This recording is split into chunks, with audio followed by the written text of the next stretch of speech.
नमस्कार दोस्तों, जिस प्रकार आपने हमारी पिछली चिड़िया की कहानी को ढेर सारा प्यार दिया, उसी प्रकार हम इस बार वेव म्यूजिक के माध्यम से आप लोगों के बीच बहुत ही प्यारी तोता मैना की कहानी लेकर आए हैं, जिसमें स्वर स्मिता सिंह जी ने दिया है और यह कहानी ज्योति रघुवंशी द्वारा बताई जा रही है। तो आइए सुनते हैं इसे आल्हा के माध्यम से। एक तोता और एक मैना एक पेड़ पर घोंसला बनाकर एक साथ रहते थे। साथ में उनके दो छोटे छोटे बच्चे थे। अचानक एक दिन बहुत तेज की बारिश होती है और मैना की तबीयत खराब हो जाती है। घोंसले में खाने को कुछ नहीं रहता। आगे क्या होता है आल्हा में सुनिए।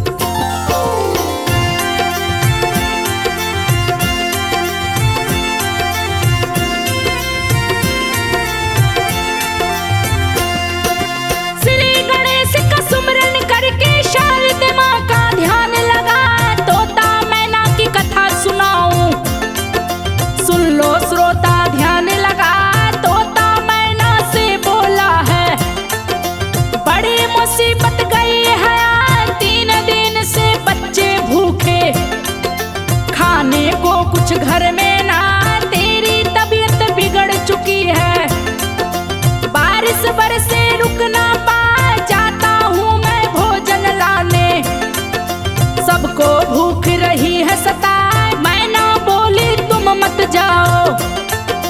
कहीं अनहोनी ना हो जाए, साथ जिएंगे साथ मरेंगे। समय की मार सही ना जाए, ये विपदा भी टल जाएगी।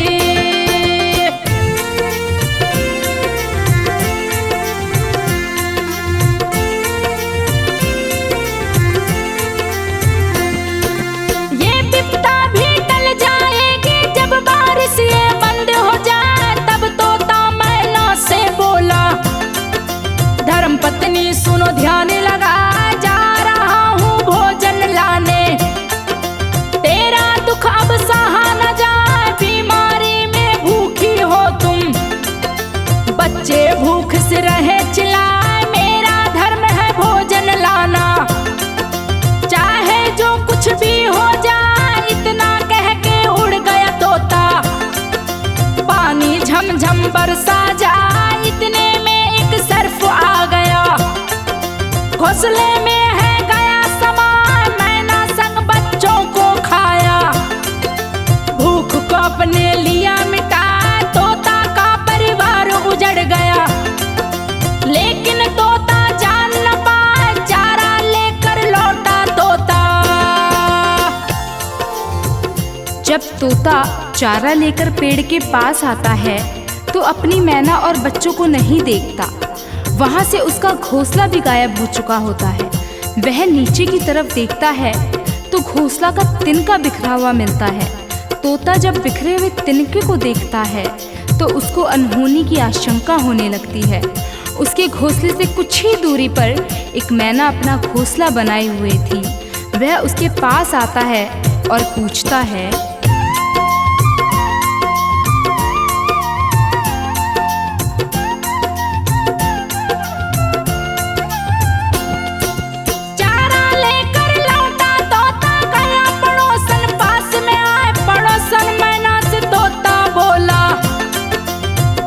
सुन लो ध्यान लगा, मेरी पत्नी बच्चे नहीं है। घोंसला गिरा जमीन पे, हाँ क्या तुमने उनको देखा है? उनका पता नहीं चल पाया, मैना बोली कुछ ना देखी। कहाँ गए थे तो बतला, झमझम पानी बरस रहा है। उनको मार के दिए गिराए, उल्टा मुझसे पूछ रहा है। झूठे आंसू रहा बहाए, मुंह देखना पाप है तेरा। क्यों तू ढोंग रहा है रचाए, दंग रह गया सुनकर तोता। नैनन रहा है नीर बहा, तब तोता मैना से बोला।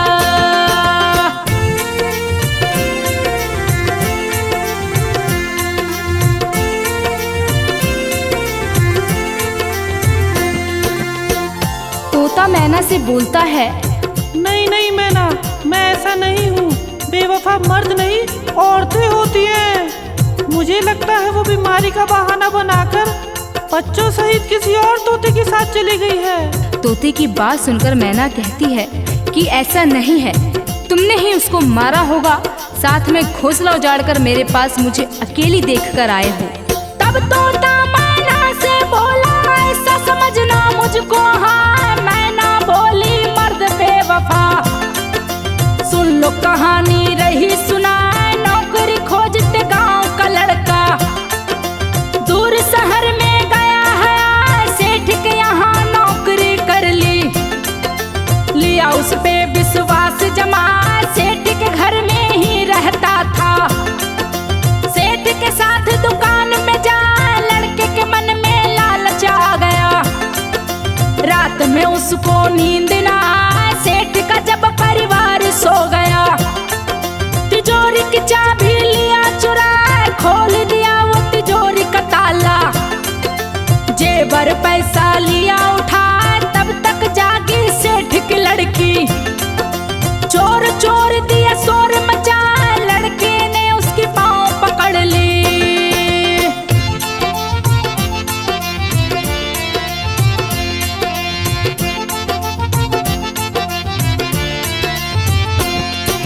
लड़के ने उसकी पाँव पकड़ ली, बोला चूक क्षमा हो जाए, आज मेरी तुम जान बचा लो। गलती फिर ना होने पाए, शोर सुन के सेठ है जागा। लिया हाथ बंदूक उठा, पास तिजोरी के आया है। देख के लड़की रही बतला, चोर आए थे घर में पिताजी। धन दौलत सब लिए चुरा, नौकर ने करके बहादुरी। उन सबको दिया मार गिरा, सारा धन वापस ले आया। वीरता इसकी वर्णि न जाए, मैंने आंखों से देखा है। मेरी भी इज्जत लिया बचाए, बड़ा बहादुर है ये नौकर। चोरों को मार के दिया भगा, सारा खजाना बचा सुरक्षित। इस प्रकार सेठ की लड़की अपने पिता से झूठ बोलकर अपने घर के नौकर की जान बचा लेती है। लड़की की बात सुनकर सेठ मन में सोचता है कि धन दौलत की कमी तो मेरे पास है नहीं, मेरी लड़की अब शादी योग्य हो गई है। अब इस नौकर के जैसा ईमानदार, बहादुर और सुंदर लड़का खोजने पर कहीं नहीं मिलेगा। अगर मैं इसके साथ अपनी लड़की की शादी कर दूं, तो वह जीवन भर इसके साथ सुखी रहेगी। आखिर इस लड़की के अलावा मेरा इस दुनिया में कोई दूसरा है भी नहीं। लड़की और दामाद खुशी खुशी मेरे और सेठानी के जीवन को पार लगा देंगे।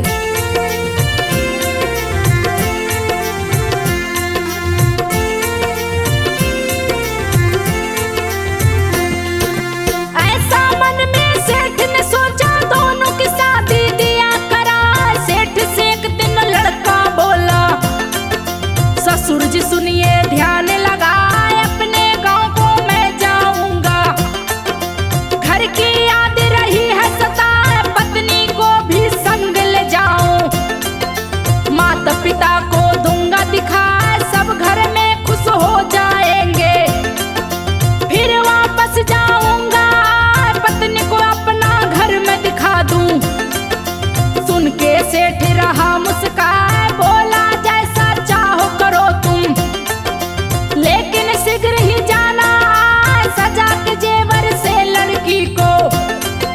सेठ ने दिया है विदा करा, ट्रेन पकड़ लिया लड़का लड़की। सेठ गया है घर को आ, लड़का सोचने लगा है मन में।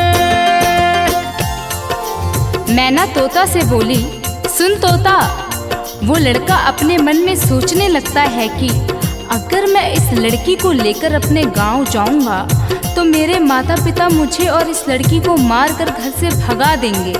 गांव वाले भी मजाक उड़ाएंगे, मैं क्या मुंह दिखलाऊंगा। ऐसा सोच के लड़का क्या करता है, सुन ले तोता।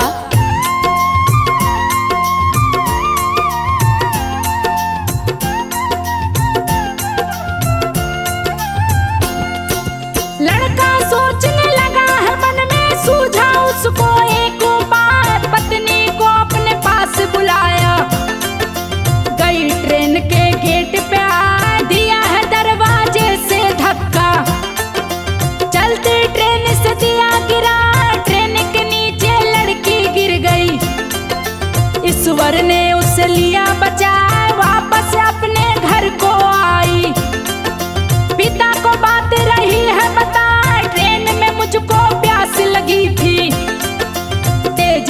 प्यास रही थी सताए, पति देव गए पानी लाने।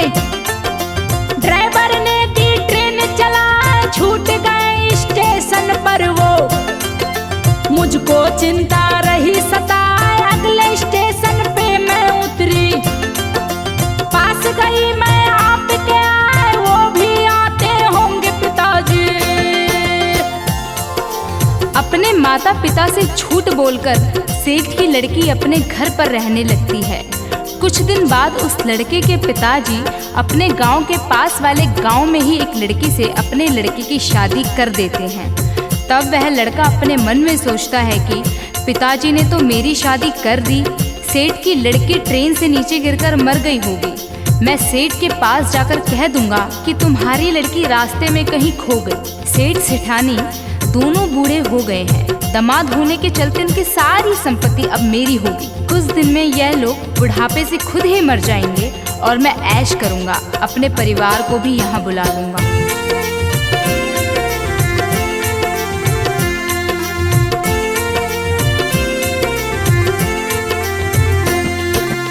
ऐसा सोच के गाड़ी पकड़ा गया सेठ के घर में आ। सेठ की लड़की पति को देखी, पास में उसको लिया बुलवा। जीवित पत्नी को लड़का देखा, देख के उसको गया घबरा। पति को सारी बात बताकर पत्नी बोली है मुस्का, चिंता की कोई बात नहीं है, आपको मैंने लिया बचाए, अब मत ऐसा करना स्वामी। पत्नी धर्म में रही निभाए, आप ही मेरे परमेश्वर हो, आप ही मेरे दिल में समाए, मुझको अब मत धोखा देना।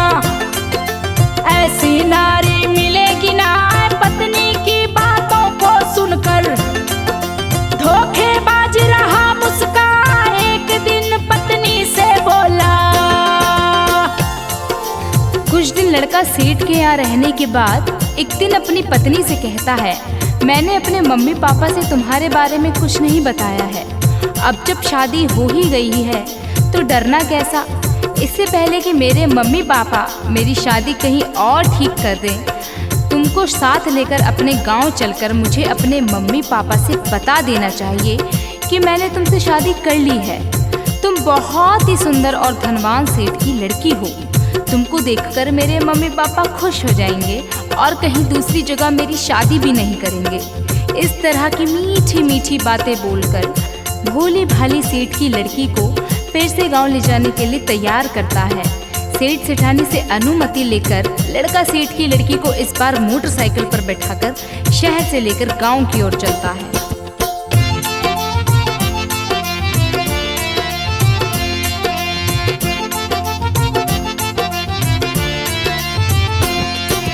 शहर से गांव को चला है लड़का, पत्नी को संग लिया बिठाए, मोटरसाइकिल लगा चलाने। मीठी बातें कर मुस्कान, सेठ के शहर से बाहर आया। कच्ची सड़क गया पकड़ा, आगे घना घोर था जंगल, अति भयानक रहा दिखाए। जंगल में गाड़ी को मोड़ा, पत्नी को सक गया समाए, बोली जा रहे कहाँ हो स्वामी। घना घोर जंगल दिखला, शेर आदि जंगल में होंगे, मार के जाएंगे हमको खाए। लड़का बोला करो न चिंता, यही रास्ता गांव को जाए। ऐसा कह के गाड़ी रोका, गला दिया पत्नी का दबाए, तड़प तड़प के पत्नी मर गई। सेठ की लड़की को जान से मारकर वो लड़का अपने गांव में चला गया और सेठ की लड़की के गहने को बेचकर आराम के साथ अपने माता पिता और पत्नी के साथ रहने लगा। पुनः कुछ दिन के बाद वो शहर में सेठ और सेठानी के पास पहुंचा और बोला कि आपकी लड़की मेरे माता पिताजी की सेवा कर रही है और मैं आप लोगों की सेवा करने के लिए यहाँ आ गया हूँ। इसी तरह कुछ दिन बीते, सेठ सेठानी बूढ़े होकर मर गए। वो बेवफा उनके धन पर ऐश करने लगा। सुन रहे तोते, अब बता मैं कैसे तुम पर विश्वास कर लूं। मुझे तो लगता है कि तू भी अपनी पत्नी और बच्चे को मारकर मेरे पास आया। नहीं नहीं मैना, ऐसी बात मत करो, औरतें भी बेवफा होती हैं।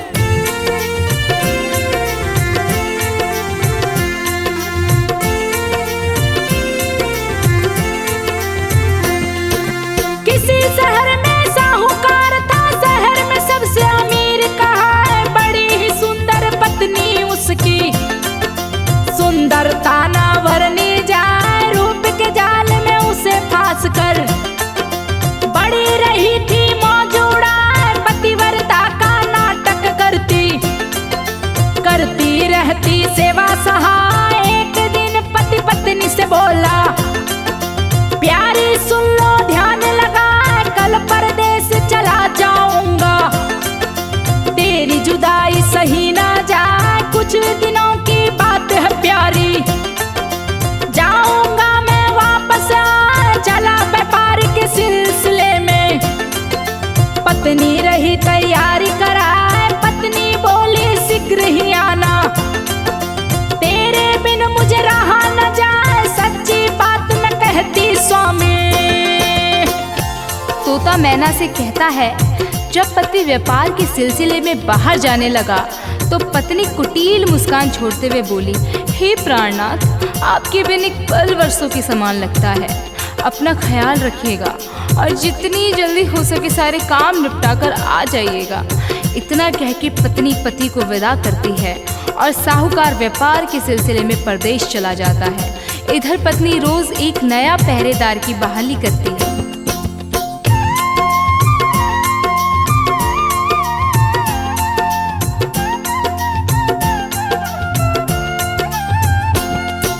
पहरेदार को लेकर पत्नी आधी रात जंगल में जाए, साधु के संग मंगल करती, सुबह को वापस घर को आए, पहरेदार न जान न पाए, उसको देती थी मरवा, गायब पहरेदार हो रहे, कोई कुछ भी जान न पाए, दिन में अपने घर में रहती, रोज रात को मजा उड़ाए, अपने पति को धोखा देती, बात पता ना चलने पाए, कुछ दिन बाद पति आया है, बहुत सारा धन साथ मिला, पत्नी से वो रात में पूछा, कैसे अकेली दिन तू बिताए, मैं तो तेरे बिन रह नहीं पाया, गया काम निपटा कर आए, पत्नी भी मुस्का कर बोली।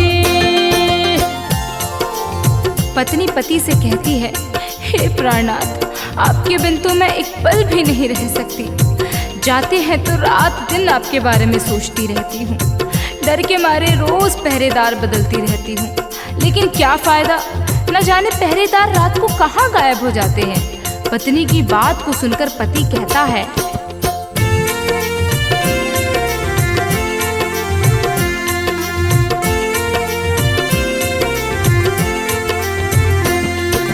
पहरेदार गायब क्यों होते, बात मेरे कुछ समझना, रोज ही पहरेदार बदलती, कैसे गायब वो हो जाए, कैसी बातें तुम करती हो, मैं देता हूँ पहरा लगा, देखता हूँ क्या राज छिपा है, करता हूँ मैं कोई उपाय, अपने दोस्त को बुलवाया, पहरे पर है दिया बिठाए, पति पत्नी दोनों संग में सोए, दोस्त रहा था पहरा लगाए, सुबह में पहरेदार मिला है, गायब ना होने वो पाए, साहूकार पत्नी से बोला, क्यों झूठे तू रही डराए, देखो पहरेदार खड़ा है, गायब ना ये होने पाए, अपने दोस्त को मैं रखा हूँ।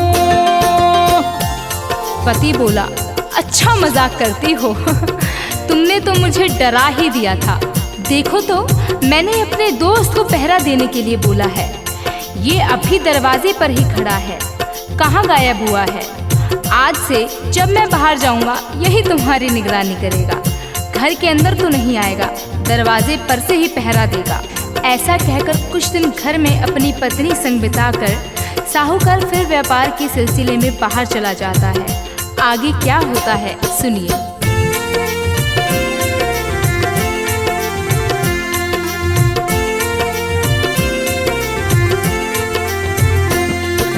साहूकार गया दूसरे शहर में, दोस्त रहा था पहरे लगा। आधी रात हुई तो बोली पहरेदार को रही समझाए, मेरे साथ तुम चलना पड़ेगा। गया जरूरी काम है, पहरेदार चला है संग में। गया घनघोर जंगल में आए, बड़ा भयानक था वो जंगल। डर के मारे रहा थराए, बिल्कुल डरे न साहूकारनी। आगे आगे बढ़ती जाए, उससे पहरेदार ने बोला आप कहाँ मुझको ले आए। साहूकारनी बोल पड़ी है अब मुझको तू जानता ना, चुपचाप तुम चलो मेरे पीछे, नहीं तो दूंगी शोर मचा। जा पहुंची साधु के पास में। इस तरह अपने पति के दोस्त बने पहरेदार को बुलाकर वो साधु के पास पहुंच गई। साधु बोला आज तुम किसको लाई हो? तो वह कहती है ये मेरे पति के दोस्त हैं स्वामी जी। इतना कह के वो साधु पहरेदार को एक पेड़ से बांधकर उसकी बलि चढ़ा देता है। फिर साहूकारनी से जी भर के प्रेम करता है और सुबह होने से पहले साहूकारनी को घर छोड़ देता है। अगले दिन ही उसका पति घर आ जाता है और पूछता है कि मेरा दोस्त कहाँ गायब हो गया। तो वह कहती है पतिदेव मैं क्या जानूं, आपके जाने के बाद पहरेदार गायब हो जाते हैं। पति को उसकी बात पर शक होने लगता है और एक दिन व्यापार के सिलसिले से बाहर जाने का बहाना करता है और चुपके से पत्नी का पीछा करने लगता है।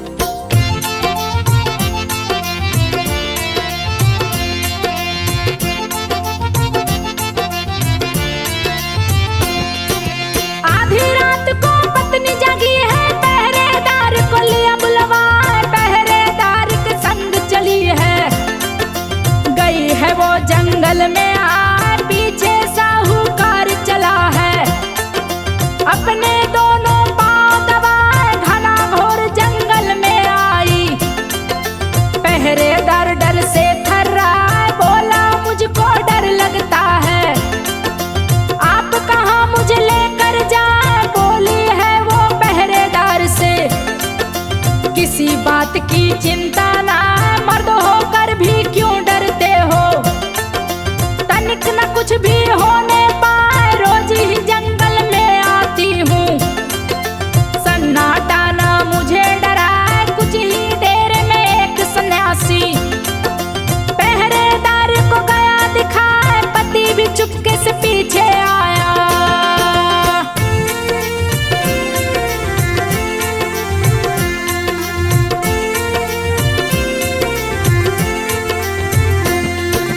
पति भी चुपके से पीछे आया, पता लगाने चलता जाए। पास में साधु के आई है, देख के साधु रहा मुस्काए। पहरेदार साधु को देखा, डर के मारे गया थरा, झिपट गई साधु से जाकर। पहरेदार कुछ कह नहीं पाए, डर के मारे कुछ ना बोला। देख रहा टकटकी लगा, साधु हाथ में फरसा लेकर। पहरेदार पे दिया चला, लाश को कुएं में फेंका है। साहूकारनी संग रास रचाए, साहूकार सब देख रहा है। डर के मारे बोल न पाए, रास रचा के संग चली है।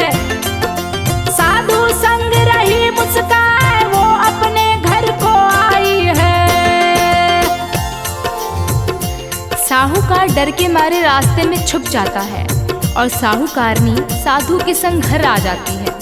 साधु साहूकारनी को घर पहुंचाकर रात में ही जंगल में आ जाता है। इधर जब सुबह होती है तो साहूकार अपने घर पहुंचता है, लेकिन अपनी पत्नी से अनजान बना रहता है और कुछ नहीं कहता। पत्नी साहूकार से कहती है स्वामी आपके बिन बिल्कुल मन नहीं लगता, पहरेदार भी न जाने कहाँ गायब हो जाते हैं। अब आप मुझे छोड़ के कभी भी व्यापार के सिलसिले में बाहर मत जाइए। पति बोलता है, ठीक कहती हो, मुझे नींद आ रही है, मुझे सोने दो, तुम खाना बनाओ। ऐसा कह के रात भर पीछा करने में जगा हुआ पति सो जाता है। पति कभी बाहर से आकर ऐसे नहीं सोता था। उसको सोते देखकर पत्नी को शक होता है और तलवार उठाकर साहूकार के टुकड़े टुकड़े कर देती है। तब तोता मैना से कहता है, बोल मैना, जो पति इतना मानता था उसको भी उस बेवफा पत्नी ने नहीं छोड़ा। इतना ही नहीं, वो रात में साधु को बुलवाकर अपने पति की लाश को बोरे में कसकर समुंदर में फेंकवा देती है। साधु जब समुंदर में बोरा लेकर लाश फेंकने गया तो साधु को भी तलवार से मारकर समुद्र के किनारे टुकड़े टुकड़े कर दिया और कहने लगी, तेरे चलते पति को मार दिया, अब तुझे भी मारकर सारा सबूत मिटा देती हूँ। अपनी अय्याशी के चलते बहुत से पहरेदारों को मरवाने वाली पत्नी ने अपने पति को भी मार दिया। अंत में अपने प्रेमी साधु को भी मारकर सारा सबूत मिटाकर चैन से साहूकार के महल में राज करने लगी। आगे कहानी में तोता मैना से क्या कहता है, सुनिए।